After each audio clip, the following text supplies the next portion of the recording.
નમસ્કાર રામ રામ મિત્રો આપણે આજે વાત કરવાના છીએ જે ગાંધીનગરની અંદર જે 26મી જાન્યુઆરીના રોજ જે રાત્રે જે ઠાકોર સમાજની જે સભા યોજાવાની છે તો મિત્રો સવાલ એ ઉભો થાય છે કે આજ સુધીના ઇતિહાસમાં રાતના 3 વાગે આજ સુધી કોઈ એવી સભા યોજાઈ નથી।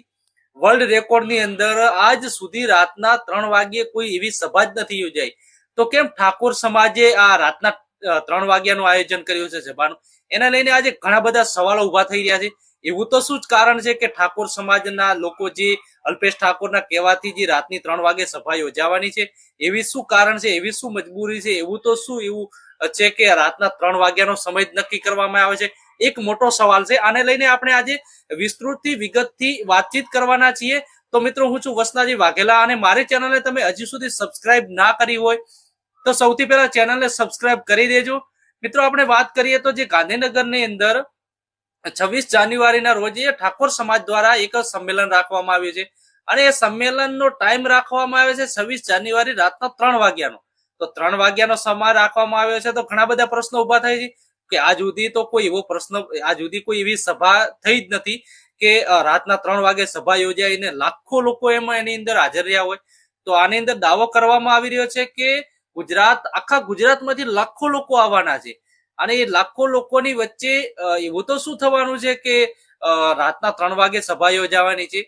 તો જે ગાંધીનગરની અંદર જે આ સભાનું આયોજન કરવામાં આવ્યું છે એની વાત કરીએ એના પહેલા જે આયોજન કરવામાં આવ્યું છે એ ઠાકોર સેના અને અલ્પેશ ઠાકોર, એમના અધ્યક્ષ છે ઠાકોર સેનાના, એમના દ્વારા કરવામાં આવ્યું છે। તો અલ્પેશ ઠાકોરનો જે આહવાન કરવામાં આવ્યું છે, અલ્પેશ ઠાકોર દ્વારા લોકોને કહેવામાં આવ્યું છે। અને ખાસ કરીને જે વાત કરીએ તો જે ઠાકોર સેના જે સંગઠન છે ગુજરાતની અંદર, જે ઠાકોર સમાજનું, ઠાકોર સેના એ સૌથી મોટું સંગઠન છે। સંગઠનની વાત કરવા જઈએ તો અલ્પેશ ઠાકોર દ્વારા જે 2011 ની અંદર ઠાકોર સેનાની રચના કરવામાં આવી હતી અને ઠાકોર સેનાની અંદર રચના કરવામાં આવી એના પછી ઘણા બધા લોકો જોડાણા અને ધીમે ધીમે 2011, 12, 13 સુધી લગભગ ગુજરાતના મોટા ભાગના ગામડાની અંદર ઠાકોર સેનાની રચના થઈ હતી અને ઠાકોર સેનાની રચના થયા પછી ઘણા બધા ઠાકોર સેના દ્વારા કાર્યક્રમ કરવામાં આવ્યા અને અલ્પેશ ઠાકોરના એક નિવેદનથી હજારો લોકો ભેગા થઈ જતા, લાખો લોકો ભેગા થઈ જતા। એના પછી જે 26 જાન્યુઆરીના રોજ, જે 2016ના રોજ જે અમદાવાદના જીએમડીસી ગ્રાઉન્ડ ખાતે પણ એક મહાકુંભ યોજવામાં આવ્યો હતો અને એની અંદર પણ લાખો લોકો આવ્યા હતા।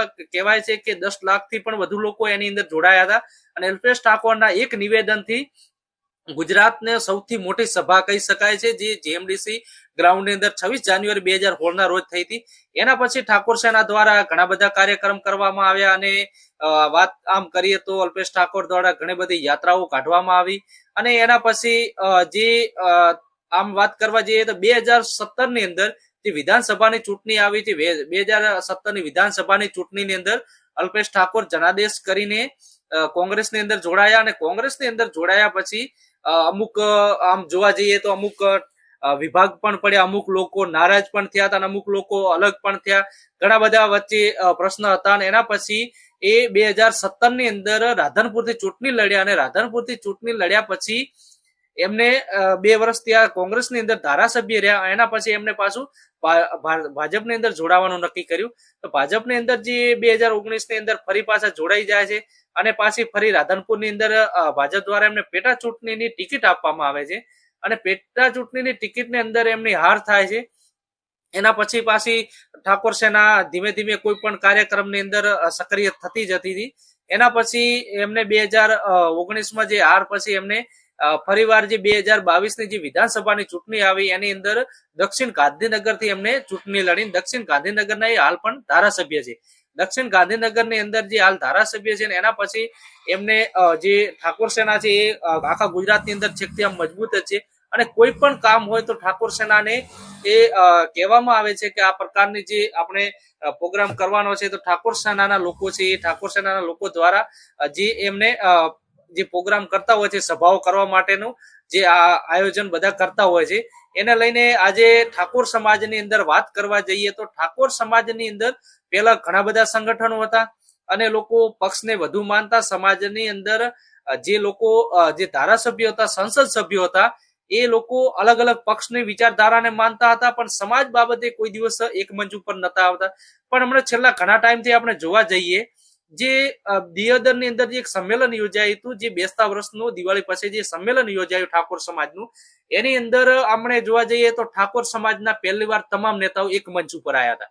જે એની અંદર જે બનાસકાંઠાના સાંસદ છે ગેનીબેન ઠાકોર, કેસાજી ચૌહાણ, કાંકરેજના ધારાસભ્ય અમરતજી ઠાકોર, તમામ લોકો એક મંચ ઉપર આવ્યા. જે દક્ષિણના ધારાસભ્ય જે અલ્પેશસિંહ ઠાકોર હતા, તમામ લોકો એક મંચ ઉપર આવ્યા અને એક એમને નક્કી કર્યું કે આપણે સમાજ બધા સાથે મળીને નક્કી કર્યું, સંકલ્પ કર્યો કે આપણે સમાજને આગળ લઈ જવા માટે કંઈક કરવું પડશે.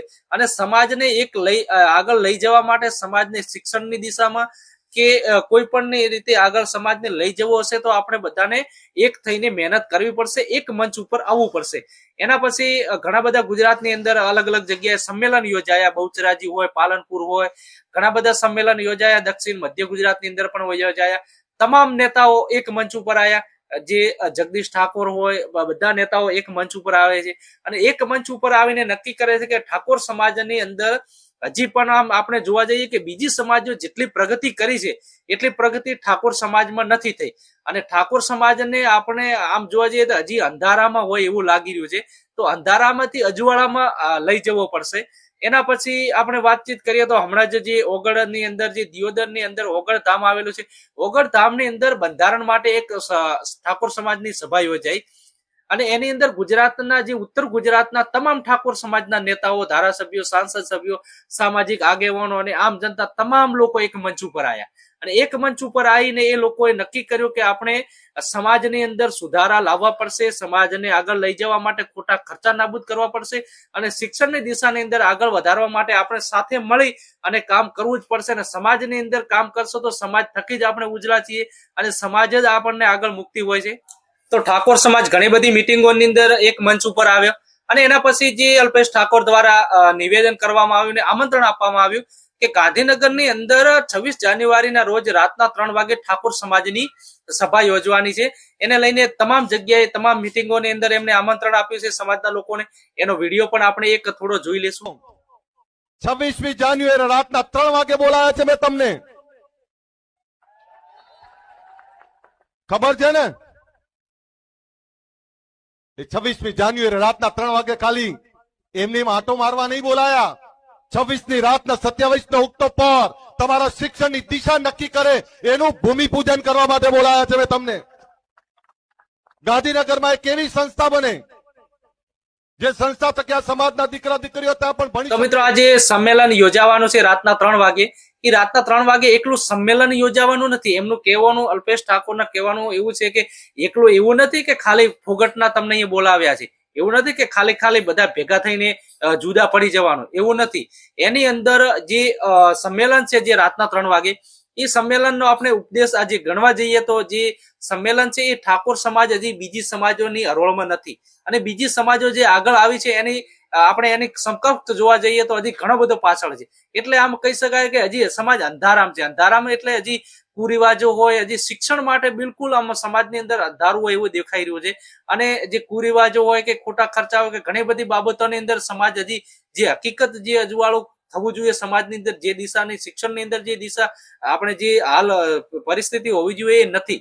એના કારણે આ રાતના 3 વાગે બધાને જગાડવાની કોશિશ, આ એક એવો સમાજની અંદર સંદેશ જશે કે ઠાકોર બધી સમાજો જાગી છે પણ ઠાકોર સમાજ આટલા દિવસ ઊંઘતો હતો પણ હવે ઠાકોર સમાજ પણ જાગી ગયો છે અને ઠાકોર સમાજ પણ શિક્ષણની અંદર આગળ આવશે અને ઠાકોર સમાજની અંદરથી તમામ ખોટા રિવાજો, કુરિવાજો બધું દૂર થશે અને જે ઠાકોર સમાજ એક નવી શરૂઆત કરશે. અને એના પછી મિત્રો 27 તારીખના સવારની અંદર એક જે ખાતમુહૂર્ત થવાનું છે જે સંસ્થા માટે, જે સરસ્વતી ધામને લઈને આપણે કહીએ તો સરસ્વતી માટેનું એક વિદ્યા મંદિર બનવાનું છે અને ઠાકોર સમાજના જે છોકરાઓ છે, જે દીકરા દીકરીઓ છે એ તેઓ ભણી શકે, શિક્ષણ લઈ શકે અને રહી શકે. એના માટે જે 27 તારીખના સવારમાં જે અલ્પેશસિંહ ઠાકોર અને સમાજના લોકો દ્વારા તેઓ એક સંસ્થા માટે ખાતમુહૂર્ત થવાનું છે અને આગળની જે સમાજની જે શિક્ષણ માટેની જે ભૂખ છે, શિક્ષણ માટેની જે જરૂરિયાત છે, સમાજની અંદર શિક્ષણની દિશા નક્કી કરવા માટે આપણે કહી શકાય કે એને લઈને આ સભા યોજાવાની છે. અને એના પછી જે શિક્ષણ માટેનું જે ખાતમુહૂર્ત થઈને જે શિક્ષણનું સંસ્થા બનવાની છે એની અંદર સમાજના લોકોને કોઈ પણ જાતની ગાંધીનગરની અંદર અભ્યાસ માટે તકલીફ ના પડે અને બહાર ગામથી પણ પરીક્ષા આલવા આવતા હોય સમાજના છોકરા દીકરા દીકરીઓ, કે કોઈ પણ અહીંયા રહેવાની વ્યવસ્થા હોય, શિક્ષણની વાત હોય, તમામ જરૂરિયાતો પૂરી થાય.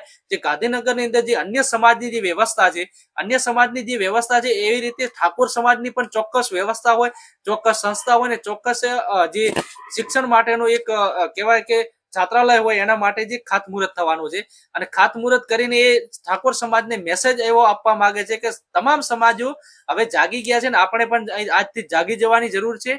અને ખોટી રીતે જે લોકો જે અંધશ્રદ્ધા છે કે ખોટી જે વાતોમાં આવતા હોય છે એ તમામ વાતોની અંદર આવવાનું નથી ને હવેથી આપણે જાગી જવાનું છે અને અંધારામાંથી અજવાળા તરફ જવાનું છે. એને લઈને એ ઠાકોર સમાજની સભા યોજાવાની છે. તો મિત્રો તમને મારો વિડીયો પસંદ આવે તો વિડીયોને લાઈક કરવાનું, શેર કરવાનું, કોમેન્ટની અંદર તમારો રાય બતાવવાનું ભૂલતા નહીં. હવે મળીશું નેક્સ્ટ વિડીયોમાં. રામ રામ, નમસ્કાર.